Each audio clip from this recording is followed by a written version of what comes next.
कच्चे तेल की कीमतें आसमान छू रही हैं और बड़े बड़े विकसित देश अपने हाथ खड़े कर रहे हैं। ऐसे में क्या भारत सुरक्षित है?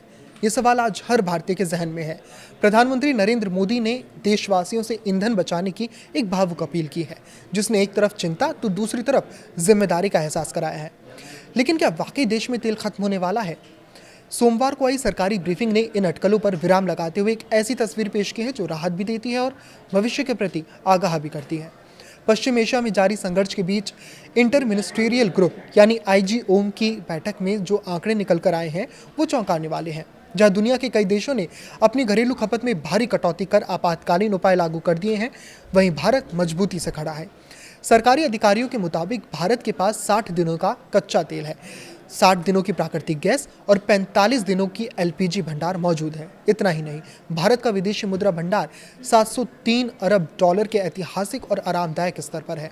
यानी तकनीकी तौर पर भारत के पास ईंधन की कोई कमी नहीं है। भारत आज दुनिया का तीसरा सबसे बड़ा तेल रिफाइनर और चौथा सबसे बड़ा पेट्रोलियम निर्यातक है। हम 150 से ज़्यादा देशों को तेल उत्पाद बेच रहे हैं। लेकिन असली चुनौती भंडार की नहीं, बल्कि अंतर्राष्ट्रीय बाजार में कच्चे तेल की उन कीमतों की है जो युद्ध और सप्लाई चेन के टूटने की वजह से बेलगाम हो गई है। प्रधानमंत्री मोदी की ईंधन बचाने की अपील के पीछे की असली गणित देश की अर्थव्यवस्था से जुड़ा है। अंतर्राष्ट्रीय स्तर पर तेल महंगा होने के बावजूद भारत उन चुनिंदा देशों में शामिल है जहां संघर्ष शुरू होने के 70 दिनों बाद भी पेट्रोल डीजल की कीमतें स्थिर हैं। लेकिन यह स्थिरता मुफ्त में नहीं आई। रक्षा मंत्रालय के मुताबिक भारत की ओएमसीज ने आम जनता को महंगाई से बचाने के लिए रोजाना 1000 करोड़ रुपए का घाटा सहा है। फाइनेंशियल ईयर 2026 की पहली तिमाही यानी Q1 में इनकी वसूली में 2 लाख करोड़ रुपए की भारी कमी दर्ज की गई। प्रधानमंत्री का कहना है कि जब हम 1 लीटर पेट्रोल बचाते हैं तो हम केवल अपना पैसा नहीं बचाते, बल्कि देश की वो कीमती विदेशी मुद्रा बचाते हैं जो अंतर्राष्ट्रीय बाजार में तेल खरीदने के लिए खर्च होती है। ये सामूहिक भागीदारी ही देश को वैश्विक आर्थिक उथल पुथल से बाहर निकाल सकती है। सरकार का स्पष्ट संदेश है, स्टॉक की चिंता मत कीजिए, रिटेल आउटलेट्स पर भीड़ मत लगाइए, बस फिजूल खर्ची कम कीजिए। भारत अपनी ज़रूरत का अधिकांश कच्चा तेल आयात करता है। जब अंतर्राष्ट्रीय कीमतें बढ़ती हैं तो देश का व्यापार घाटा भी बढ़ता है। 703 अरब डॉलर का विदेशी मुद्रा भंडार एक ढाल की तरह काम तो कर रहा है, लेकिन इसे आवश्यक खर्चों में गंवाना समझदारी नहीं होगी। प्रधानमंत्री ने इसी वित्तीय बोझ को कम करने के लिए नागरिकों से पेट्रोलियम उत्पादों के इस्तेमाल में समझदारी बरतने को कहा है।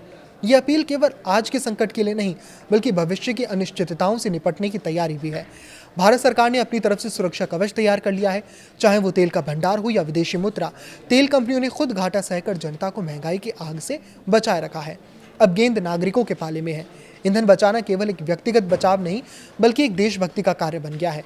आने वाले समय में अगर वैश्विक तनाव कम नहीं होता तो ये संयम और सामूहिक भागीदारी ही भारत की अर्थव्यवस्था की रीढ़ बनेगी।